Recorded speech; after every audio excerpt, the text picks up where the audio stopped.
नमस्कार, आज आपण पाहण्यासाठी आलेलो आहे रामगड, जो येतो माहूर गावात, माहूर तालुका व जिल्हा नांदेड येथे हा किल्ला येतो. माहूरगड जे आपल्याला माहितच आहे, खूप प्रसिद्ध स्थळ आहे.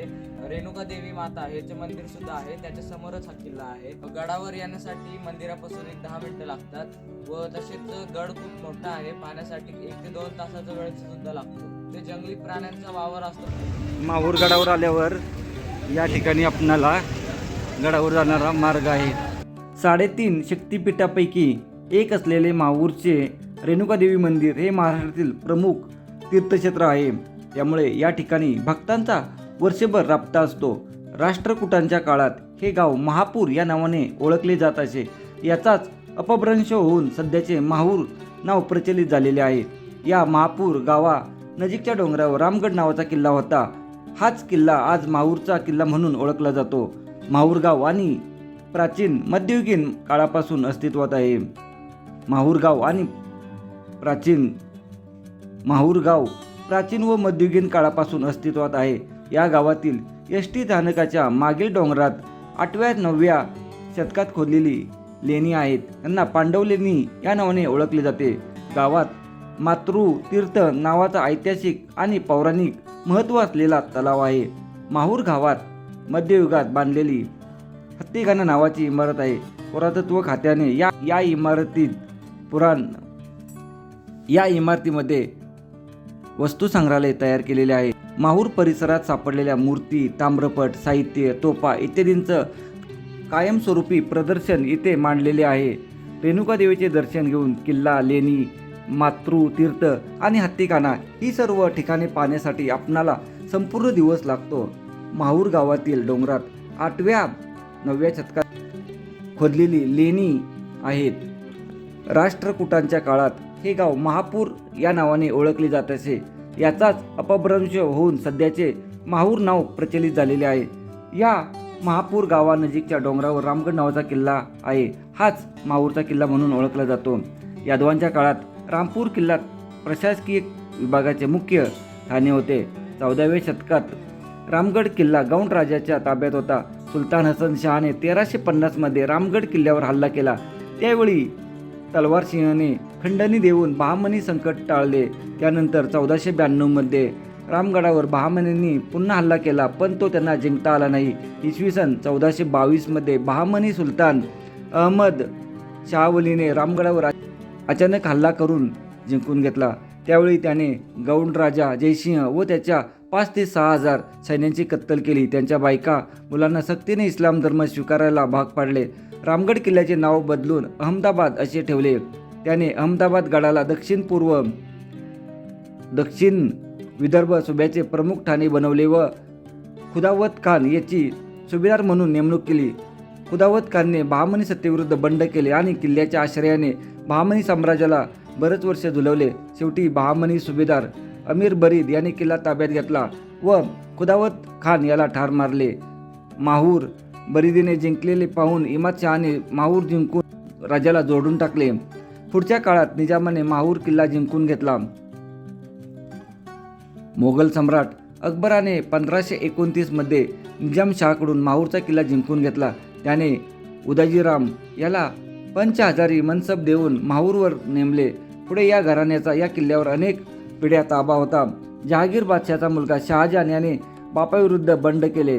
तो बुरहानपूरहून बंगालकडे निघाला असताना त्याने माहूर किल्ल्यावर मुक्काम केला होता. उदारामनंतर त्याचा मुलगा जगजीवनराम किल्लेदार बनला. त्याने किल्ल्याची दुरुस्ती केल्याचा उल्लेख मिळतो. इसवी सन 1658ला त्याचा मृत्यू झाला. त्याचा अल्पवयीन मुलगा बाबूराव याच्याकडे सूत्र गेली. त्याच्या वतीने त्याची आई सावित्रीबाई कारभार पाहत असे. हरचंदा राजपूत याने माहूरगडावर हल्ला केला तेव्हा सावित्रीबाईने त्याचा युद्धात पराभव केला. त्याची कर्तबगारी आणि शौर्य पाहून औरंगजेबाने तिला पंडिता रायबागन हा किताब दिला. शाहिस्तेखानाच्या सैन्याबरोबर ती उंबरखिंडीच्या लढाईत होती. 18व्या शतकात माहूरचा किल्ला नागपूरकर भोसल्यांनी मुघलांकडून घेतला. त्यानंतर तो किल्ला निजामाने मराठ्यांकडून जिंकून घेतला. स्वातंत्र्य मिळेपर्यंत हा किल्ला निजामाकडे होता. माहूर किल्ला पाहण्यासाठी 2 मार्ग आहेत. रेणुका मातेचे मंदिर आणि किल्ल्याचा महाकाली बुरुज यामधील खिंडीतून जो रस्ता जातो त्या रस्त्यावरून मळलेल्या पायवाटेने आपण 10 मिनिटात महाकाली बुरुजापाशी पोहोचतो. येथून किल्ला बघायला सुरुवात केली तर आपल्या संपूर्ण किल्ला आपण व्यवस्थित पाहू शकतो. किल्ल्यावर जाणारा दुसरा मार्ग हा रेणुका देवी मंदिरापासून साधारण 1 किलोमीटर लांब आहे. रेणुका मातेच्या मंदिराच्या पुढे दत्तात्रय आणि अनुसया मातेची शिखरे आहेत. या शिखरांकडे जाणाऱ्या रस्त्यावर रेणुका माता मंदिरापासून 1 किलोमीटरवर एक कमान आणि पायऱ्याचा मार्ग आहे. या ठिकाणी महानुभाव पंत यांचे पवित्र ठिकाण इंजाळा तलावाकाठी आहे. हा तलाव किल्ल्यात असला तरी भक्तांच्या सोयीसाठी येथे तटबंदी फोडून पायऱ्यांचा मार्ग बनवला आहे. या मार्गाने किल्ला आपण पाहू शकतो. हे ठिकाण रेणुका माता मंदिरापासून दूर असल्याने या ठिकाणी वाहनांची तसेच भक्तांची कमी वर्दळ पाहण्यास भेटते. माहूर किल्ल्याला 2 तटबंदी आहेत. तटबंदी दगड, विटा, चुना याने बांधून काढलेली आहे. या ठिकाणी आपल्याला अशा सुंदर वास्तू पाहायला भेटत आहे. ही एक मस्जिद आहे. ती पाहून आपण आता घराचा जो दरवाजा आहे पाठीमागच्या बाजूचा तो पाहण्यासाठी जात आहे. तर चला. 2 तटबंदीतील अंतर डोंगराच्या भौगोलिक रचनेप्रमाणे कमी जास्त आहे. किल्ल्याच्या बाह्य तटबंदीस डुक्कर किल्ला या नावाने ओळखले जाते. या भागात मोठ्या प्रमाणावर जंगल असल्याने रानडुकरांचा वावर या भागात जास्त असावा म्हणून हे नाव पडले असण्याची शक्यता आहे. 2 तटबंदीच्या मध्ये म्हणजेच या डुक्कर किल्ल्यामध्ये जेथे तटबंदीतील अंतर जास्त आहे त्या ठिकाणी काही वास्तू आहेत. रेणुका देवी मंदिराच्या दिशेला तटाला लागून एक मस्जिद आहे. तर उत्तरेला गौतम झरा आहे. किल्ला 176 एकरवर पसरलेला असून किल्ल्याच्या दोन्ही तटबंदीत मिळून 45 बुरुज आहेत. भौगोलिक रचनेप्रमाणे बुरुजांची उंचीही वेगवेगळी आहे. विशेष तलावाजवळून पायऱ्यांची वाट वर चढत जाते. या पायऱ्यांनी आपण 10 मिनिटात हत्ती दरवाजापाशी पोहोचतो. आपण किल्ल्याच्या आतून प्रवेशद्वारात प्रवेश करत असल्याने प्रथम देवड्या दिसतात. प्रवेशद्वाराच्या आतील बाजूस भक्कम खांब आणि कमानीदार छत आहे. या छतावर एकेकाळी सुंदर नक्षीकाम केलेले असावे, पण पुरातत्व खात्याने केलेल्या दुरुस्तीत त्या ठिकाणी गुळगुळीत गिलावा केलेला आहे. कमानीच्या कोपऱ्यात कुठेतरी जुन्या नक्षीकामाची झलक पाहायला मिळते. प्रवेशद्वारातून बाहेर पडून ईशान्यभिमुख भव्य प्रवेशद्वारासमोर आपण उभे राहतो. हे प्रवेशद्वार किल्ल्याच्या आतील तटबंदीत बांधलेले आहे. प्रवेशद्वाराची उंची 13 फूट आणि रुंदी 8 फूट आहे. प्रवेशद्वाराच्या दोन्ही बाजूला चुन्यात बनवलेली शरपशिल्पे होती, पण आज ती नष्ट झालेली आहेत. त्याचे ठसे त्या ठिकाणी पाहायला मिळतात. प्रवेशद्वारावर चुन्यात नक्षीकाम केलेले असून त्यावर निळ्या पर्शियन टाईलचे तुकडे वापरलेले आहेत. तेही आता पडून गेलेले आहेत.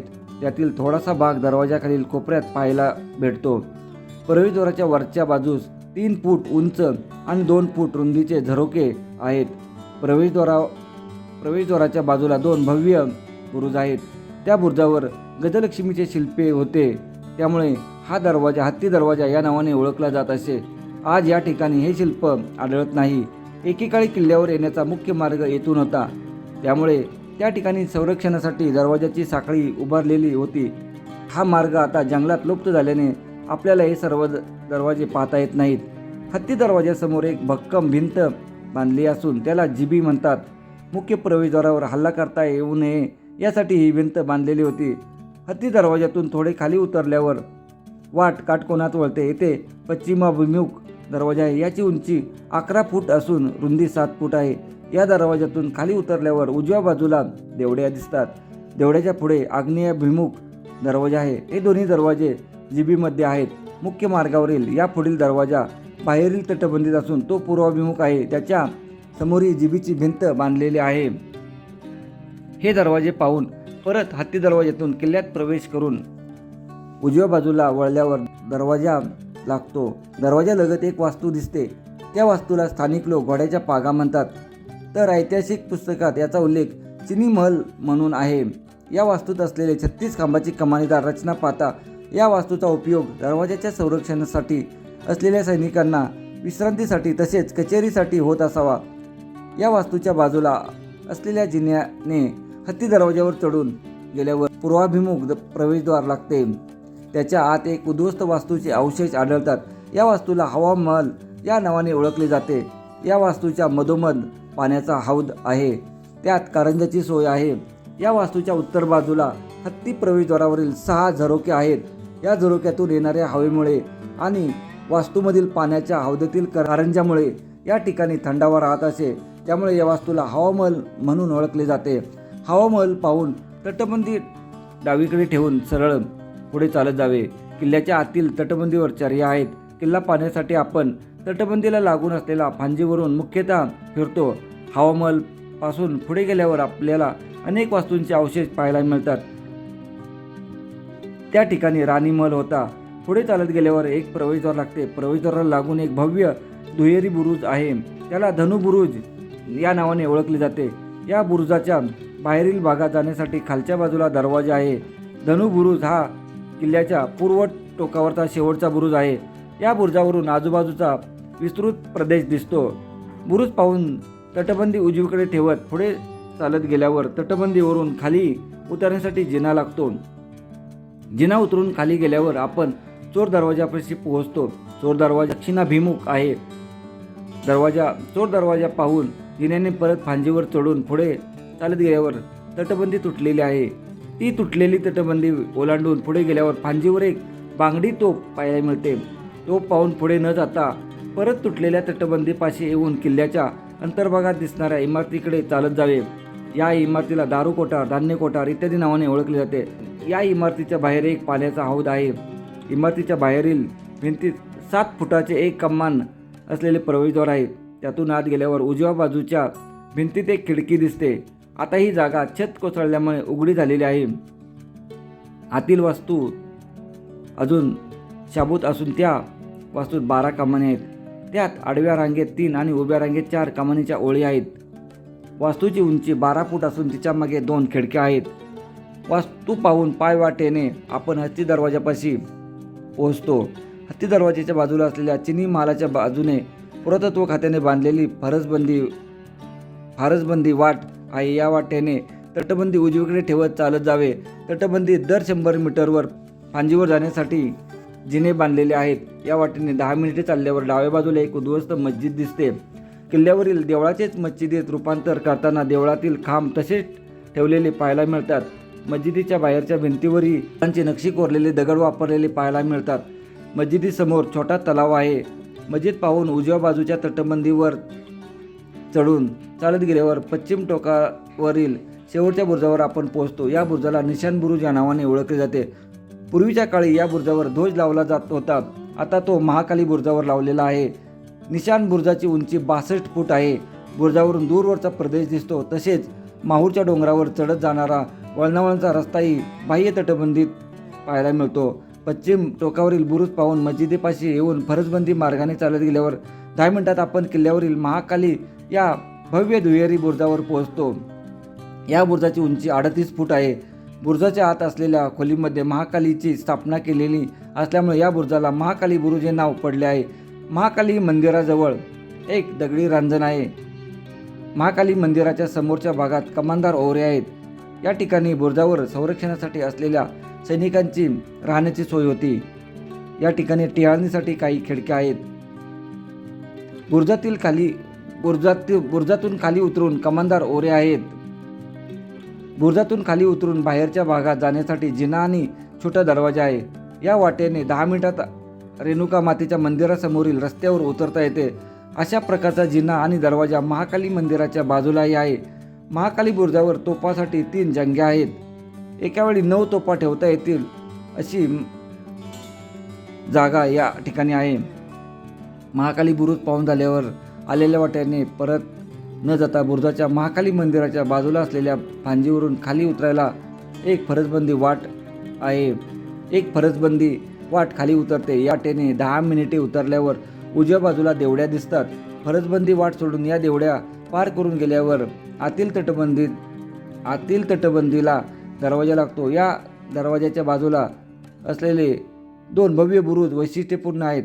एक बुरुज चौकोनी आकाराचा असून दुसरा अंडाकृती आकाराचा आहे. हा दरवाजा पाहून 5 मिनिटे खाली उतरल्यावर बाहेरच्या तटबंदीतील दरवाजा आहे.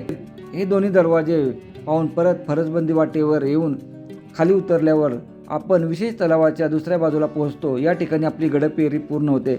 संपूर्ण गड पाहण्यासाठी आपणाला 4 ते 5 तास लागतात. माहूर गाव नांदेड जिल्ह्यात असले तरी ते जिल्ह्याच्या एका टोकाला आहे. त्यामुळे येथे जाण्यासाठी मुंबईहून नंदीग्राम एक्सप्रेसने किनवट गाठावे. किनवटहून 50 किलोमीटरवर माहूर आहे. नंदीग्राम देवगिरी एक्सप्रेसने नांदेड गाठावे. नांदेडहून 130 किलोमीटर अंतरावर माहूरगड आहे. एसटी किंवा खाजगी वाहनाने माहूरला जाता येते. मुंबईहून एक्सप्रेसने शेगाव गाठावे. शेगावहून माहूर 205 किलोमीटर अंतरावर आहे. गावापासून किल्ला 8 किलोमीटर अंतरावर आहे. आपणाला या ठिकाणी राहण्याची भरपूर सोय आहे. तसेच अनेक हॉटेल्स आहेत. त्याच्यामुळे जेवणाचीही आपणाला अडचण येत नाही. त्यामुळे आपण माहूर गावात आल्यानंतर प्रथम रेणुका मातेचे दर्शन घ्यावे व रेणुका मातेचे दर्शन घेऊन झाल्यानंतर आपण किल्ला पाहावा. किल्ला पाहण्यासाठी भरपूर वेळ आपल्या हातात पाहिजे. आणि शेवटी आपण माहूर गावातील लेण्या पाहाव्यात. अतिशय सुंदर आणि भव्य लेण्या आहेत. त्यामुळे या सर्व वास्तू पाहण्यासाठी 1 दिवसाची वेळ आपण काढून आलात तर संपूर्ण किल्ला, गावातील सर्व वास्तू, लेणी, मंदिर पाहून होतील. व नांदेड जिल्ह्यामध्ये एकूण 3 गडकोट पाहायला भेटतात. ज्याच्यामध्ये पहिला आहे तो कंधारचा भुईकोट किल्ला. तोही अतिशय सुंदर आणि भव्य किल्ला आहे. तो पाहण्यासाठी कमीत कमी 2 तासाची वेळ तरी आपल्या हातात पाहिजे. एवढा भव्य आणि देखणा किल्ला आहे. तसेच नांदेड शहरामध्ये आपणाला नंदगिरी या नावाचा भुईकोट किल्ला आहे. त्याचेही आता नूतनीकरणाचे काम चालू आहे. त्याच्यामुळे तोही भव्य आणि अतिसुंदर किल्ला आहे. तोही पाहावा. व तिसरा हा आपण 2 दिवसामध्ये नांदेड जिल्ह्यातील 3 किल्ले व तसेच मंदिर वगैरे पाहू शकतो. तसेच आपणाला तामसा या गावामध्ये सेनापती नेताजी पालकर यांची समाधी स्थळ आहे. तेही आपण पाहू शकतो. असा हा ऐतिहासिक वारसा सर्व नांदेड जिल्ह्यातील आपण पाहू शकतो. धन्यवाद. जय हिंद, जय महाराष्ट्र. आणि पाहू शकतो दिवा लावण्याची सोय केलेली असावी बहुतेक इथे. चला आता आपण गड उतरण्यास सुरुवात करू. 3:30 वाजत आले आता.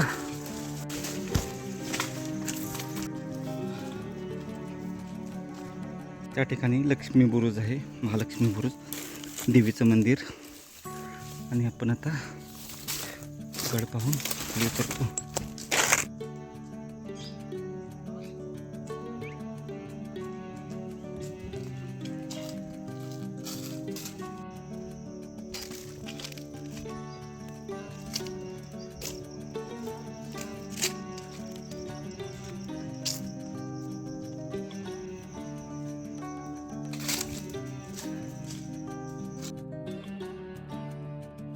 याचा हा परिसर.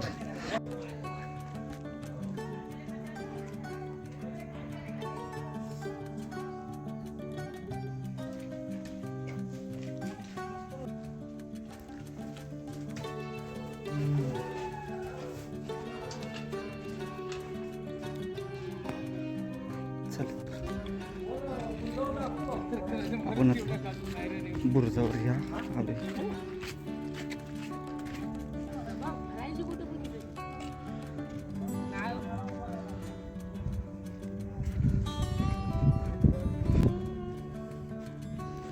दरवाजा तो तिथं आहे. आणि आपण या जंगलाच्या आतमध्ये गेलो होतो. खूपच तिकडे झाडे वगैरे आहे. आणि आपण ज्या रस्त्याने चाललो होतो तो रस्ता ह्या इथं येतो. हे पाहू शकतो. ही अशी आज एवढी गर्दी इकडे आहे. त्याला ह्या बाजूनी सुद्धा तटबंदी इथं पाहायला भेटते. देवीचं मंदिर तिथं, देवीचं मंदिर समोर पाहायला भेटते माहूरगडाच्या.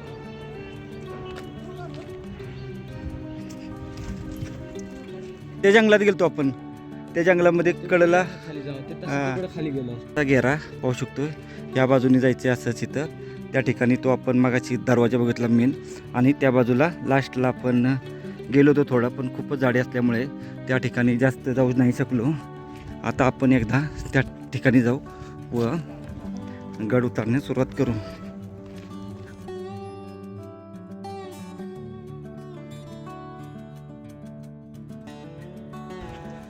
पाहू शकतो या बाजूला आतापर्यंत 2 तासाची वेळ गेली. या ठिकाणी सुद्धा आपल्याला असे अवशेष पाहायला भेटतात तिथं.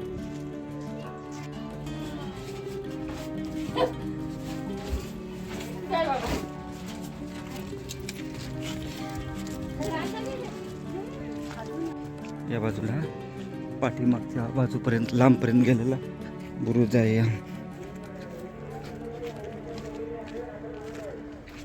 मी पाहू शकतो आणि शरपशिल्प वगैरे वरती कोरलेलं पाहायला भेटत आहेत आपणाला.